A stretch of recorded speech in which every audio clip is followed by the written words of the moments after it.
ಎಲ್ಲ Vishwavani T V special YouTube ಚಾನಲ್ಗೆ ಎಲ್ಲ ಶ್ರೋತೃಗಳಿಗೆ ಸ್ವಾಗತ, ನಮಸ್ಕಾರ. ಇದೀಗ ನಾನು ವಿಶ್ಲೇಷಣೆ ಮಾಡಲಿಕ್ಕೆ ಹೊರಟಿದ್ದು ಉತ್ತರ ಪ್ರದೇಶದ ಹಾಲಿ ಮುಖ್ಯಮಂತ್ರಿಗಳಾದಂಥ ಯೋಗಿ ಆದಿತ್ಯನಾಥ್ ಇವರ ಜಾತಕ ಏನನ್ನು ಹೇಳ್ತಾ ಇದೆ. ಯಾಕೆಂದರೆ ಮುಖ್ಯವಾಗಿ ಇವರಿಗೆ ಈಗ ಬರುವ 2027 ಫೆಬ್ರವರಿ ಅಥವಾ ಮಾರ್ಚ್ನಲ್ಲಿ ಉತ್ತರ ಪ್ರದೇಶದ ಅಸೆಂಬ್ಲಿ ಎಲೆಕ್ಷನನ್ನು ಎದುರಿಸಬೇಕಾದಂತಹ ಒಂದು ಜವಾಬ್ದಾರಿ ಹಾಗೂ ಬಹಳ ದೊಡ್ಡ ಚಾಲೆಂಜ್ ಇವರ ಎದುರಿಗಿದೆ. ಹಾಗೆಯೇ ರಾಜಕೀಯ ವಿಶ್ಲೇಷಕರ ಪ್ರಕಾರ ಅನೇಕ ರೀತಿಯ ಎದುರಾಳಿಗಳ ವಿರೋಧವನ್ನು ಎದುರಿಸಬೇಕಾದದ್ದು ಹೌದಾದರೂ ಸ್ವಪಕ್ಷೀಯರಿಂದಲೇ ಎದುರಿಸಬೇಕಾದಂತಹ ಕೆಲವು ವಿರೋಧಗಳನ್ನು ಕೂಡ ಯೋಗಿ ಆದಿತ್ಯನಾಥ್ ಎದುರಿಸ್ತಾ ಇದ್ದಾರೆ ಅನ್ನುವಂಥದ್ದನ್ನು ನಾವು ಅನೇಕ ಚರ್ಚೆಗಳಲ್ಲಿ ಅಥವಾ ಅನೇಕ ಮಾಧ್ಯಮಗಳ ಮಾಹಿತಿಗಳಲ್ಲಿ ನಾವು ತಿಳಿದುಕೊಂಡು ಬರಲಿಕ್ಕೆ ಸಾಧ್ಯವಾಗ್ತಾ ಇದೆ. ಆ ಒಂದು ಹೊರಗಿನ ಬಾಹ್ಯದ ಹಾಗೆ ಆಂತರಿಕವಾದಂಥ ಅನೇಕ ಚಾಲೆಂಜ್ಗಳನ್ನು ಯೋಗಿ ಆದಿತ್ಯನಾಥ್ ಹಾಗಾದರೆ ನಿಜಕ್ಕೂ ಬರುವ 2027 ಅಸೆಂಬ್ಲಿ ಎಲೆಕ್ಷನ್ನಲ್ಲಿ ಎದುರಿಸಿ ಹ್ಯಾಟ್ರಿಕ್ಕನ್ನು ಸಾಧಿಸಬಹುದಾದಂತಹ ಬಹುದೊಡ್ಡ ಒಂದು ಸಾಧನೆಯ ಮಹಾಪರ್ವತವನ್ನು ಇವರು ಏರಬಲ್ಲರು ಅನ್ನುವಂಥದ್ದನ್ನು ನೋಡಿದಾಗ, ಶುಕ್ರದಶಾದ ಸಂದರ್ಭದ ಒಳ್ಳೆಯ ದಶ ಇವರ ಜಾತಕದಲ್ಲಿ ನಡೀತಾ ಇದ್ದರೂ ಕೂಡ, ಯಾಕೆಂದರೆ ಇಲ್ಲಿ ಶುಕ್ರ ಏನಾಗಿದ್ದಾನೆ ಅಂತಂದರೆ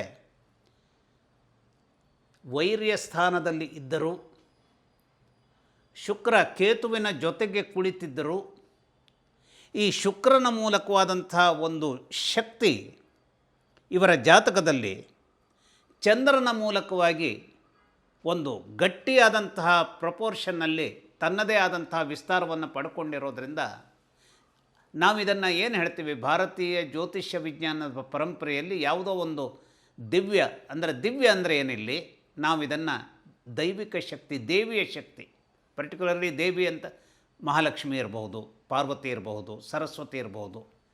ಆದರೆ ಈ ಒಂದು ವೈಜ್ಞಾನಿಕವಾಗಿ ಪಾರ್ವತಿ ಅಂದರೆ ಏನು, ಸರಸ್ವತಿ ಅಂದರೆ ಏನು, ಇದನ್ನು ನಾವು ವಿಸ್ತರಿಸಿ ಹೇಳುವಲ್ಲಿ ತೊಂದರೆ ಬಂದರೂ ಕೂಡ ಈ ಶುಕ್ರ ಅನ್ನುವಂಥದ್ದೇ ಒಂದು ದೈವತ್ವದ, ವಿಶೇಷವಾಗಿ ಈ ಪುರುಷ ಮತ್ತು ಪ್ರಕೃತಿಯ ಸಂದರ್ಭದ ಎಲ್ಲ ಚೌಕಟ್ಟುಗಳು ನಮ್ಮ ಜಗತ್ತಿನಲ್ಲಿ ತನ್ನದೇ ಆದಂಥ ಸ್ವರೂಪದಲ್ಲಿ ಪ್ರತಿಯೊಂದು ಪಾಯಿಂಟ್ನಲ್ಲಿಯೂ ನಾವು ಕಾಣ್ತಾ ಇರ್ತೇವೆ. ಅದನ್ನು ಅರ್ಥ ಮಾಡಿಕೊಂಡಾಗ ಈ ಸ್ತ್ರೀ ಶಕ್ತಿ ಅನ್ನುವಂಥ ಈ ಪ್ರಪಂಚದ ದೊಡ್ಡ ಶಕ್ತಿ ಏನಿದೆ ಅದು ಪುರುಷನನ್ನು ಸಮೇತಿಸುವಂಥದ್ದು ಹಾಗೂ ಸ್ತ್ರೀಯನ್ನು ಪುರುಷ ಸಮೇತಿಸುವಂಥದ್ದು. ಇಂತಹ ಒಂದು ಅನೂಹ್ಯವಾದಂತಹ ಸ್ತ್ರೀ ಶಕ್ತಿ ಇವರನ್ನು ಕಾಪಾಡ್ತಾ ಬಂದಿರೋದು ಚಂದ್ರನ ಮೂಲಕವಾಗಿ. ಆದರೆ ಇಂತಹ ಚಂದ್ರ ಏನಾಗಿದ್ದಾನೆ ಇವರ ಜಾತಕದಲ್ಲಿ ಈಗ ಸದ್ಯದ ಸಂದರ್ಭದಲ್ಲಿ, ಇವರ ಜಾತಕದಲ್ಲಿ ಇನ್ನೂ ಬಹಳಷ್ಟು ದಿನ ಅಂದರೆ ಏನು, ಬರುವ ಜೂನ್ವರೆಗೆ 7.5 ದಿನಗಳ ಕಾಟದ ಸಂದರ್ಭವನ್ನು ಇವರಿಗೆ ಕೊಡ್ತಾ ಇದ್ದಾನೆ. ಅಗೇನ್ ನಾನು ಹೇಳ್ತಾ ಇರುವಂಥದ್ದು ಎಲ್ಲ ಈ ಹಿಂದಿನ ಎಪಿಸೋಡ್ಗಳಲ್ಲೂ ಕೂಡ ಹೇಳಿದ್ದೇನೆ.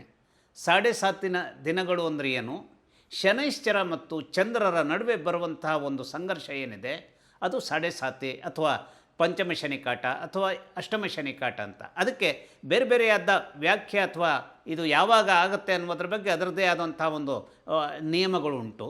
ಆದರೆ ಈಗ ಇವರಿಗೆ ನಡೀತಾ ಇರುವಂತಹ ಆ 7.5 ದಿನಗಳು ಏನಿದೆ ಅದು ಬರುವ ಜೂನ್ವರೆಗಿದೆ.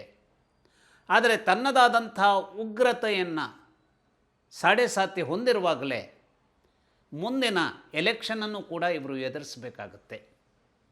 ಇಂತಹ ಎಲೆಕ್ಷನನ್ನು ಎದುರಿಸಬೇಕು ಅನ್ನುವಂಥ ಸಂದರ್ಭದಲ್ಲಿಯೇ ಇವರ ಮೂಗಿನವರೆಗೂ ಬರುವಂಥ ರೀತಿಯ ನೀರಾಗಿ ಈ ನಮ್ಮ ಅಯೋಧ್ಯ ರಾಮನ ವಿಷಯವಾದಂತಹ ಹುಂಡಿಯ ಹಣದ ವಿಚಾರ ಏನಿದೆ, ಯೋಗಿಯವರನ್ನು ಬಹುವಾಗಿ ಬಾಧಿಸ್ತಾ ಇದೆ. ನೇರವಾದ ಇವರ ಹಸ್ತಕ್ಷೇಪ ಈ ಒಂದು ಹುಂಡಿಯ ವಿಚಾರದ ತಪ್ಪಿನಲ್ಲಿ ಇದೆ ಅನ್ನುವಂಥದ್ದನ್ನು ಯಾವ ಭಾರತೀಯನೂ ಹೇಳಲು ಅಸಾಧ್ಯವಾದರೂ ಕೂಡ ವಿರೋಧ ಪಕ್ಷದವರು ಯಾವ ಆರೋಪವನ್ನು ಕೂಡ ಮಾಡಬಹುದು.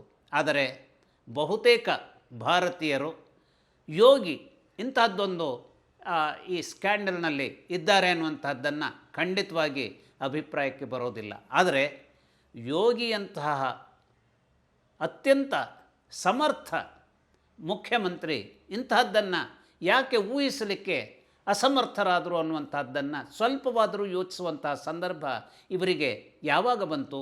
ಇತ್ತೀಚೆಗೆ ಬಂದರೂ ಅದು ಮುಂದಿನ ಎಲೆಕ್ಷನ್ನಿನ ಸಂದರ್ಭದಲ್ಲಿ. ಅಂದರೆ ಶನಿಕಾಟ ಇನ್ನೂ ಮುಗಿಯಲಿಕ್ಕೆ 3 ತಿಂಗಳ ಮುಂಚೆಯೇ ಬರುವಂತಹ ಒಂದು ಉತ್ತರ ಪ್ರದೇಶದ ಅಸೆಂಬ್ಲಿ ಎಲೆಕ್ಷನ್ ಏನಿದೆ, ಇದು ಇವರನ್ನು ಬಹುವಾಗಿ ವಿರೋಧಿಗಳ ಒಂದು ಖಂಡನೆಯಿಂದ ರಕ್ಷಣೆ ಪಡೆಯುವಲ್ಲಿ ಅನೇಕ ರೀತಿಯ ತೊಳಲಾಟಗಳನ್ನು ನಿರ್ಮಿಸೋದಕ್ಕೆ ಸಾಧ್ಯವಾಗಬಹುದಾದಂತಹ ದುರ್ಭರತೆಯನ್ನು ಇವರಿಗೆ ಖಂಡಿತವಾಗಿ ಕೊಡುತ್ತೆ.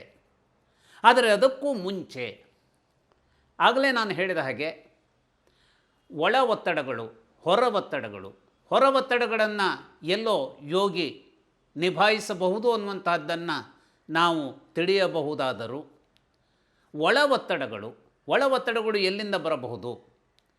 ಇದು ಸಹಜವಾಗಿ ನಾವು ಕಾಂಗ್ರೆಸ್ ಪಾರ್ಟಿಯಲ್ಲೂ ಕಾಣ್ತೇವೆ ಅಥವಾ BJPಯಲ್ಲೂ ಕಾಣ್ತೇವೆ, ಅನೇಕ ಸಲ ಇತರ ಅನೇಕ ರಾಜ್ಯ ಮಟ್ಟದ ಪಕ್ಷಗಳಲ್ಲೂ ಪ್ರಾದೇಶಿಕ ಪಕ್ಷಗಳಲ್ಲೂ ಕಾಣ್ತೇವೆ. ಯಾಕೆಂದರೆ ಎಲ್ಲೋ ಒಂದು ಕಡೆ ಒಂದು ಗುಂಪು ತನ್ನದಾದಂತಹ ಒಂದು ದಾರಿಯನ್ನು ಹುಡುಕಿಕೊಂಡು ಆಡಳಿತವನ್ನು ನಡೆಸ್ತಾ ಇದೆ ಅನ್ನುವಂಥದ್ದಾದಾಗಲೂ ಕೂಡ ಅದಕ್ಕೊಂದು ಅದೇ ರೀತಿಯಲ್ಲಿ ಎದುರಾಗುವಂಥ ಒಳವಲಯದ ವಿರೋಧವೇ ಏನಾಗುತ್ತೆ, ಎದುರಾಗುವಂಥದ್ದು ಸಹಜವಾಗಿರುತ್ತೆ. ಅದನ್ನು ನಾವು ಅದು ಅಸಹಜ ಅನ್ನುವಂಥದ್ದನ್ನು ಹೇಳಲಿಕ್ಕಾಗಲ್ಲ. ಅಂತಹ ಸಹಜವಾದಂತಹ ಒಳವಲಯದ ಪ್ರತಿರೋಧವನ್ನು ಕೂಡ ಈ ಯೋಗಿ ಆದಿತ್ಯನಾಥ್ ಉತ್ತರ ಪ್ರದೇಶದಲ್ಲಿ ಎದುರಿಸ್ತಾ ಇದ್ದಾರೆ. ಹಾಗಾಗಿ ಬಾಹ್ಯಕ್ಕೆ ಆಗಿದಂಥ ತೊಂದರೆ, ಬಾಹ್ಯದ ಜನರು, ವಿರೋಧ ಪಕ್ಷದ ಜನರು, ಈಗ ಉದಾಹರಣೆಗೆ ನಾವು ಹೇಳೋದಾದರೆ ಅಖಿಲೇಶ್ ಯಾದವ್ ಈ ಒಂದು ರಾಮನ ಹುಂಡಿಯ ಈ ಅವ್ಯವಹಾರ ನಡೆದ ವಿಚಾರವೇ ಯಾವ ರೀತಿಯಲ್ಲಿ ಅವರು ಅಬ್ಬರಿಸ್ತಾ ಇದ್ದಾರೆ ಅಂತಂದರೆ, ಈ ಬಾರಿಯ ಎಲೆಕ್ಷನ್ನಲ್ಲಿ ಇದೇ ವಿಷಯವನ್ನು ಆಧರಿಸಿಕೊಂಡು ಉತ್ತರ ಪ್ರದೇಶದ ಮುಖ್ಯಮಂತ್ರಿ ಯೋಗಿ ಆದಿತ್ಯನಾಥರನ್ನು ಪದಚ್ಯುತಗೊಳಿಸ್ತೇನೆ ಅನ್ನುವಂಥ ಸಂಪೂರ್ಣವಾದಂಥ ಆತ್ಮವಿಶ್ವಾಸದಲ್ಲಿದ್ದಾರೆ. ಅದೇ ಸಂದರ್ಭದಲ್ಲಿ ಅದನ್ನು ಎದುರಿಸಿ ನಿಲ್ತೇನೆ ಅನ್ನುವಂತಹ ಧೈರ್ಯವನ್ನು ಕೂಡ ಯೋಗಿ ಆದಿತ್ಯನಾಥ್ ತೋರಿಸ್ತಾ ಇದ್ದಾರೆ. ಆದರೆ ಯೋಗಿ ಆದಿತ್ಯನಾಥ್ ಎಷ್ಟೇ ಧೈರ್ಯವನ್ನು ತೋರಿಸಿದರೂ ಕೂಡ ಅವರ ಸಂದರ್ಭದ ಶುಕ್ರದಶಾದ ಅಮೋಘತೆಯನ್ನು ಮಂಕುಗೊಳಿಸಬಹುದಾದಂತಹ ಶನಿ ಕಾಟ, ಅಂದರೆ 7.5 ಕಾಟ ಅವರ ಜೀವನದಲ್ಲಿ ಎಷ್ಟರ ಮಟ್ಟಿಗೆ ತೊಂದರೆಯನ್ನು ತಂದೊಡ್ಡಬಹುದು ಅನ್ನುವಂಥದ್ದನ್ನು ನೋಡಿದಾಗ ಇದು ಬಹಳ ಸುಲಭದ ಚಾಲೆಂಜಾಗಿ ಎದುರಿಸಬೇಕಾದಂಥ ಸ್ಥಿತಿಗತಿಗಳನ್ನು ವರ್ತಮಾನದಲ್ಲಿ ಅದು ಖಂಡಿತವಾಗಿ ಇಡೋದಿಲ್ಲ. ಹಾಗಾಗಿ ಯೋಗಿ ಆದಿತ್ಯನಾಥ್ ಅನೇಕ ರೀತಿಯಲ್ಲಿ ತನ್ನನ್ನು ಚುನಾವಣೆಗೆ ಮುಂಚೆಯೇ ಪದಚ್ಯುತಗೊಳಿಸಿಕೊಳ್ಳಬಹುದಾದಂತಹ ಸನ್ನಿವೇಶಗಳನ್ನೂ ಎದುರಿಸಬಹುದಾದಂತಹ ಸನ್ನಿವೇಶ ನಿರ್ಮಾಣವಾಗಬಹುದು. ಅಥವಾ ಚುನಾವಣೆಯ ಸಂದರ್ಭದಲ್ಲೇ ಜನರು ರಾಮನ ಸಂಬಂಧವಾದಂತಹ ಹಣದ ಅಪವ್ಯವಹಾರವನ್ನು ನಿಲ್ಲಿಸಲಿಕ್ಕೆ ಸಾಧ್ಯವಾಗದೆ ಹೋದಂತಹ ಯೋಗಿಯವರನ್ನು ಪದಚ್ಯುತಗೊಳಿಸುವಂತಹ ಸಂದರ್ಭಕ್ಕೂ ಮತದಾನ ಅನ್ನುವಂಥದ್ದೇನಾಗಬಹುದು, ಯೋಗಿಯವರ ವಿರುದ್ಧವಾಗಿ ಹೋಗಬಹುದು. ಆದರೆ ಒಂದಂತೂ ಸತ್ಯ, ಯಾವ ಶುಕ್ರದಶ ಈಗ ನಡೀತಾ ಇದೆ, ಆ ಶುಕ್ರದಶ ಅವರ ಸಂದರ್ಭದಲ್ಲಿ ಯಾವುದೇ ರೀತಿಯ ಅವಘಡಗಳನ್ನು ತಾನು ತಪ್ಪಿಸಬಲ್ಲೆ ಅನ್ನುವಂತಹ ಸಂಪೂರ್ಣವಾದಂತಹ ವರದ ಹಸ್ತದೊಂದಿಗೆ, ಅವರನ್ನು ರಕ್ಷಿಸ್ತೇನೆ ಅನ್ನುವಂಥ ವರದ ಹಸ್ತದೊಂದಿಗೆ ಈ ಶುಕ್ರದಶ ತನ್ನದೇ ಆದಂಥ ಪಾತ್ರವನ್ನು ನಿರ್ವಹಿಸ್ತಿರೋದ್ರಿಂದ ಯೋಗಿ ಹೌ ಬೆಸ್ಟ್ ಈ ಒಂದು ಸಂದರ್ಭವನ್ನು ಎದುರಿಸಬಹುದು ಅನ್ನುವಂಥದ್ದನ್ನು ಸ್ವಲ್ಪ ಅವರ ಜಾತಕದಲ್ಲಿ ಜಾಲಾಡಿದಾಗ, ಅವರ ಜಾತಕದಲ್ಲಿರುವಂಥ ಪ್ಲೂಟೋ ಅನ್ನುವಂತಹ ಅದು ಎಲ್ಲಿದೆ ಅಂತಂದರೆ ಮಕರ ರಾಶಿಯಲ್ಲಿದೆ.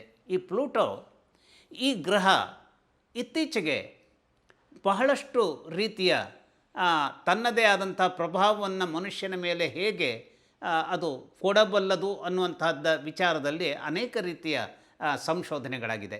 ಈ ಪ್ಲೂಟೋ ಗ್ರಹ ಅವರ ಜಾತಕದಲ್ಲಿ ಅದು ಒಳವಲಯದ ವೈರಿಗಳಿರಲಿ, ಹೊರವಲಯದ ವೈರಿಗಳಿರಲಿ, ಅವರನ್ನು ನಿಗ್ರಹಿಸಬಹುದಾದಂಥ ಸಂಪೂರ್ಣವಾದಂತಹ ಶಕ್ತಿ ಸಾಮರ್ಥ್ಯವನ್ನು ಯೋಗಿಯವರಿಗೆ ಒದಗಿಸಿಕೊಡಲು ಈಗ ಸದ್ಯ ಹಾಲಿ ತನ್ನ ಶಕ್ತಿಯನ್ನು ದುರ್ಬಲ ಚೌಕಟ್ಟಿನಲ್ಲಿ ಇಟ್ಟುಕೊಂಡಂತಹ ಶನೈಶ್ಚರನ ಮೂಲಕವೂ, ಯಾಕೆಂದರೆ ಮಕರ ರಾಶಿಯ ಯಜಮಾನ ಅವನು ಶನೈಶ್ಚರ, ಅವನ ಮೂಲಕವಾಗಿಯೂ ಹಾಗೂ ಶನೈಶ್ಚರನ ಪ್ರಾಣಮಿತ್ರನಾದಂತಹ ಶುಕ್ರ ಅವನ ಮೂಲಕವಾಗಿಯೂ ಈ ಪ್ಲೂಟೋ ಅನೇಕ ರೀತಿಯ ಸಕಾರಾತ್ಮಕವಾದಂಥ ಅಂಶಗಳನ್ನು ಪಡೆಯೋದಕ್ಕೆ ಸಫಲವಾಗೋದ್ರಿಂದ ಫೆಬ್ರವರಿ ಅಥವಾ ಮಾರ್ಚ್ ಹೊತ್ತಿಗೆ ನಡೆಯಬಹುದಾದಂತಹ ಉತ್ತರ ಪ್ರದೇಶದ ಎಲೆಕ್ಷನ್ ಸಂದರ್ಭದಲ್ಲಿ ಯೋಗಿ ಜನವರಿಯ ಮಕರ ಸಂಕ್ರಮಣದ ನಂತರದ ನಾಟಕೀಯವಾದ ಬದಲಾವಣೆಗಳ ಮೂಲಕವಾದಂತಹ ವರ್ತಮಾನ ನಡೀತಾ ಇರುವಾಗ ಸರ್ರನೆ ಎಲ್ಲಿ ಕುಸಿಯುತ್ತಾ ಇದ್ದೇನೆ ಅನ್ನುವಂತಹ ದೌರ್ಬಲ್ಯದಲ್ಲಿ ಈಗ ಕಾಣಿಸ್ಕೊಳ್ತಾ ಇದ್ದಾರೋ, ಅಥವಾ ಇನ್ನೂ ಬರಲಿರುವ ಡಿಸೆಂಬರ್ವರೆಗಿನ ದಿನಗಳಲ್ಲಿ ಇನ್ನಿಷ್ಟು ಕುಸಿತಾರೆ ಅನ್ನುವಂಥದ್ದನ್ನು ನಾವು ಕಾಣಬಹುದಾಗಿದೆಯೋ, ಅದು ರಿವರ್ಸ್ ಆಗಿ ತಮ್ಮ ವಿರೋಧಿಗಳ ಎದುರು ಟರ್ನಿಂಗ್ ದ ಟೇಬಲ್ ಅಂತ ನಾವೇನು ಹೇಳ್ತೀವಿ, ಹಾಗೆ ತನ್ನ ಶಕ್ತಿಯನ್ನು ಅಪಾರವಾಗಿ ಪ್ರದರ್ಶಿಸಬಹುದಾದಂಥ ನಾಟಕೀಯ ಸನ್ನಿವೇಶವೊಂದನ್ನು ನಿರ್ಮಾಣವಾಗುವ ಸಂದರ್ಭವನ್ನು ಶನೈಶ್ಚರನು, ಶುಕ್ರನು, ಪ್ಲೂಟೋ ಗ್ರಹವು ಇವರಿಗೆ ಒದಗಿಸಿಕೊಡೋದ್ರಿಂದ ಆ ಒಂದು ಕ್ರಿಯಾಶಕ್ತಿಯಲ್ಲಿ ಇವರು ತನ್ನನ್ನು ಭಿನ್ನವಾದಂತಹ ಸಂವಿಧಾನದೊಂದಿಗೆ ಎದ್ದು ನಿಲ್ಲುವಂತಹ ಒಂದು, ನಾವು ಏನು ಹೇಳ್ಬೋದು, ಇದಕ್ಕೆ ಅಪರೂಪದ ಕ್ಷಣ. ಯಾಕೆಂದರೆ ವ್ಯಕ್ತಿಯ ಸಂದರ್ಭದಲ್ಲಿ ಯಾವುದೋ ಒಂದು ಮುಳುಗುವವನಿಗೆ ಒಂದು ಹುಲ್ಲುಕಡ್ಡೆ ಆಧಾರವಾಗಿ, ಆದರೆ ಇಲ್ಲಿ ಹುಲ್ಲುಕಡ್ಡೆ ಅಲ್ಲ, ಶನೈಶ್ಚರನೂ ಆಧಾರವಾಗಿ ಬರ್ತಾನೆ, ಶುಕ್ರನೂ ಆಧಾರವಾಗಿ ಬರ್ತಾನೆ, ಹಾಗೂ ಪ್ಲೂಟೋ ಅನ್ನುವಂಥ ಗ್ರಹವೂ ಕೂಡ ಇವರಿಗೆ ಅಮೃತಮಯವಾದಂಥ ಕುಂಭವನ್ನು ಇವರಿಗೆ ಇವರ ದುರ್ಭರತೆಯಿಂದ ಎದ್ದು ಬರಲು, ಹಾಗೂ ಅದೇ ಒಂದು ಶಕ್ತಿಯಿಂದ ಮುಂದಿನ ಎಲೆಕ್ಷನ್ನನ್ನು ಕೂಡ ಸಕಾರಾತ್ಮಕವಾಗಿ ಎಸ್ ಎ ಚಾಲೆಂಜ್ ಎದುರಿಸಿ ತನ್ನದಾದಂತಹ ಆ ಒಂದು ಜನಪ್ರಿಯತೆ ಹಾಗೂ ತನ್ನದಾದಂತಹ ಒಂದು ಶಕ್ತಿ ಏನಿದೆ ಅದನ್ನು ನಾನು ಚೆನ್ನಾಗಿ ನಿರ್ವಹಿಸಿ ಮತ್ತೆ ಜನರ ನಡುವೆ ನಿಂತುಕೊಳ್ತೇನೆ, ಮತ್ತು ನಾನು ಉತ್ತರ ಪ್ರದೇಶದ ಬಹುಮುಖ್ಯವಾದಂತಹ ಚುಕ್ಕಾಣಿಯನ್ನು ಹಿಡಿತೇನೆ ಅನ್ನುವಂತಹ ಸಂದರ್ಭ ಬಂದರೆ ಆಶ್ಚರ್ಯ ಇಲ್ಲ. ಆದರೆ ಬರುವ ಸುಮಾರು ಡಿಸೆಂಬರ್ ಎಂಡಿನವರೆಗೂ ಕೂಡ ಯೋಗಿ ಆದಿತ್ಯನಾಥ್ ಬಹಳಷ್ಟು ಮಟ್ಟಿಗಿನ ಒಂದು ಏನು ಕಷ್ಟಗಳನ್ನು ಅನ್ನುವಂಥ ಹೇಳುವುದಕ್ಕಿಂತ ಸವಾಲುಗಳನ್ನು ತನ್ನ ಆಡಳಿತದ ಸಂದರ್ಭದಲ್ಲಿ ನಿರ್ವಹಿಸಲೇಬೇಕಾದಂತಹ ಪಡಿಪಾಟಲುಗಳನ್ನು ಎದುರಿಸ್ತಾರೆ. ಮುಂದಿನ ಜನವರಿಯ ಮಕರ ಸಂಕ್ರಮಣದ ನಂತರದಲ್ಲಿ ಯಾವುದೋ ಒಂದು ಆ ಅನೂಹ್ಯವಾದಂತಹ ಶಕ್ತಿಯನ್ನು ಪಡಿತಾರೆ. ಅಷ್ಟರ ನಡುವೆ ಅವರು ತಮ್ಮ ತಾಳ್ಮೆಯನ್ನು ಕಳೆದುಕೊಳ್ಳಬಾರದಂತಹ ಎಚ್ಚರಿಕೆಯನ್ನು ಹೊಂದಿರಬೇಕು. ಅಷ್ಟೇ ಅಲ್ಲ, ಬರುವ ನವೆಂಬರ್ ಸಂದರ್ಭದಲ್ಲಿ ಇವರ ಮೇಲೆ ಅನಿರೀಕ್ಷಿತವಾದ ಹಲ್ಲೆಯಾಗಬಹುದಾದಂತಹ ಸನ್ನಿವೇಶವನ್ನು ಕೂಡ ಆಗಬಹುದು ಅನ್ನುವಂಥದ್ದನ್ನು ತನ್ನ ಧ್ಯಾನದಲ್ಲಿಟ್ಟುಕೊಂಡು ಎಚ್ಚರಿಕೆಯಿಂದ ತನ್ನನ್ನು ತಾನು ಸಂರಕ್ಷಿಸಿಕೊಳ್ಳಬೇಕಾದಂತಹ ಒಂದು ವರ್ತಮಾನಕ್ಕೂ ಇವರು ಬದ್ಧರಾಗಿರಬೇಕು.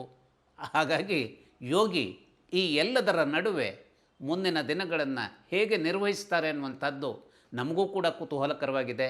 ಹಾಗೂ ವರ್ತಮಾನ ಯಾವ ರೀತಿಯಲ್ಲಿ ಇವರನ್ನು ಜನರೆದುರಿಗೆ ತಂದು ನಿಲ್ಲಿಸಬಹುದು ಅನ್ನುವಂಥದ್ದನ್ನು ತಿಳಿಯುವಲ್ಲಿ ಇತರ ರಾಜ್ಯಗಳು ಕೂಡ ಬಹಳಷ್ಟು ಎಚ್ಚರದಿಂದ ಇದನ್ನು ಗಮನಿಸ್ತಾ ಇದ್ದಾರೆ.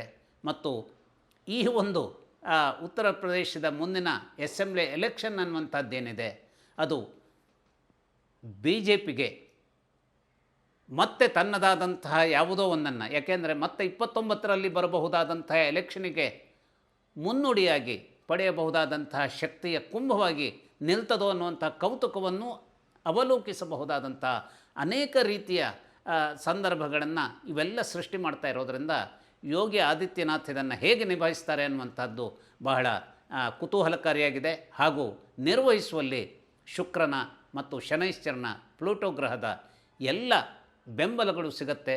ಆದರೆ ಆ ಬೆಂಬಲಗಳು ಥಟ್ಟಂತ ಸಿಗುತ್ತೆ. ಅಲ್ಲಿಯವರೆಗೆ ಯಾವ ರೀತಿಯಲ್ಲಿ ವರ್ತಮಾನವನ್ನು ಎದುರಿಸ್ತಾರೆ ಅನ್ನುವಂಥದ್ದನ್ನು ನಾವೆಲ್ಲರೂ ಕುತೂಹಲದಿಂದ ಕಾಯೋಣ. ನಮಸ್ಕಾರ.